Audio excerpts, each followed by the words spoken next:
तिकडे मवियातील घटक पक्ष असलेल्या ठाकरे सेनेचे 6 खासदार काय फुटले? ऐन पावसाळी अधिवेशनाच्या तोंडावरच मवियात धुसफूस सुरू झाल्याचं समोर आलं। अधिवेशनापूर्वी बोलावण्यात आलेल्या महाविकास आघाडीच्या आमदारांच्या बैठकीला 60 पैकी फक्त 37 जण हजर राहिले, तर तब्बल 23 आमदारांनी दांडी मारली। विधानसभेत लढायच्या आधीच मविया ऑल आउट झाली आहे का?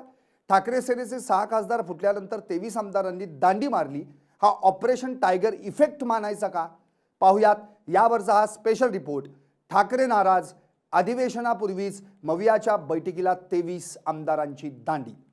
नमस्कार, मी संदीप आणि तुम्ही पाहताय एलएस मराठी। 22 जून पासून पावसाळी अधिवेशन सुरू झालं। त्यापूर्वी अधिवेशनातील रणनीती ठरवण्यासाठी मवियाची बैठक घेण्यात आली, पण या बैठकीला काँग्रेस, शरद पवारांची राष्ट्रवादी आणि ठाकरे सेना या तिन्ही घटक पक्षांचे मिळून एकूण आमदार किती उपस्थित होते? तर अवघे 37। म्हणजे मवियाच्या एकूण 60 आमदारांपैकी 23 जणांनी चक्क दांडी मारली। 60 पैकी 37 आमदार हजर म्हणजे बैठकीला हजेरी किती? फक्त 61.6%। अधिवेशनात सरकारला घेरायचं असेल तर आपण एकत्र असायला हवं, पण आपण एकत्र आहोत का, असा सवाल करत उद्धव ठाकरेंनी आमदारांच्या गैरहजेरीविषयी आपली खंत व्यक्त केली। आता तुम्ही म्हणाल की 23 जणांची गैरहजेरी त्यात काय मोठं? नाही कसं? हे दांडी प्रकरण नक्कीच मोठं आहे, कारण ही फक्त दांडी नाही तर हा मेसेज आहे। एकाच दिवशी 6 खासदार फुटतात काय, फुटून दुसऱ्या पक्षात प्रवेश करतात काय, आणि त्याच दिवशी मवियाचे तब्बल 23 आमदार बैठकीला दांडी मारतात काय? खासदार फुटी आणि त्या पाठोपाठ आमदारांची दांडी, ही दोन्ही प्रकरणं पाहता मवियाला एकाच वेळी विधानसभेत आणि लोकसभेत धक्का। आता थोडी आकडेवारी समजून घेऊ। 22 जून 2026 पूर्वी मवियात बिघाडी। खासदारांची फूट, ठाकरे सेना 9 खासदार, 6 फुटून शिंदे सेनेत, पक्षात उरले 3।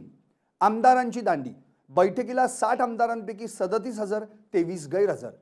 उद्धव ठाकरेंची कबुली, आपण एकत्र नाही याची खंत आहे। आता खासदार फुटी आणि आमदारांची दांडी याचा परिणाम काय होऊ शकतो यावर बोलू।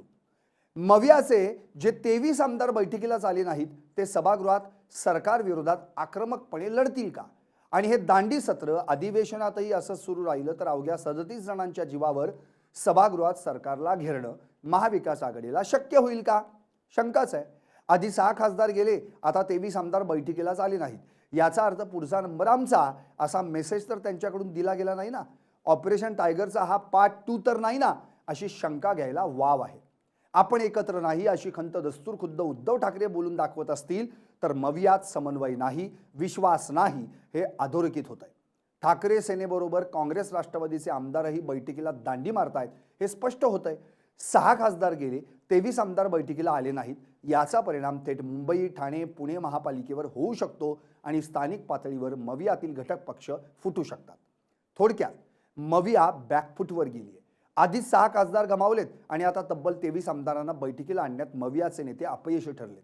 आता पुढचे काही दिवस अत्यंत महत्त्वाचे। हे गैरहजर राहिलेले 23 आमदार कोण आणि हे आमदार अधिवेशनात हजर राहतात की नाही, याकडे मवियाच्या नेत्यांनी लक्ष द्यायला हवं। जर हे आमदार अधिवेशन काळात सभागृहात नियमित हजर राहिले नाहीत तर समजायचं ऑपरेशन टायगर पार्ट 2 सुरू झालाय। आता जाता जाता एकच सवाल, हे 23 आमदार नाराज आहेत की गद्दारीच्या वाटेवर आहेत? आणि 6 खासदार गेल्यानंतर आता आपले आमदार वाचवायला उद्धव ठाकरेंकडे प्लॅन बी आहे का? मविया टिकेल की संपेल? तुम्हाला काय वाटतं?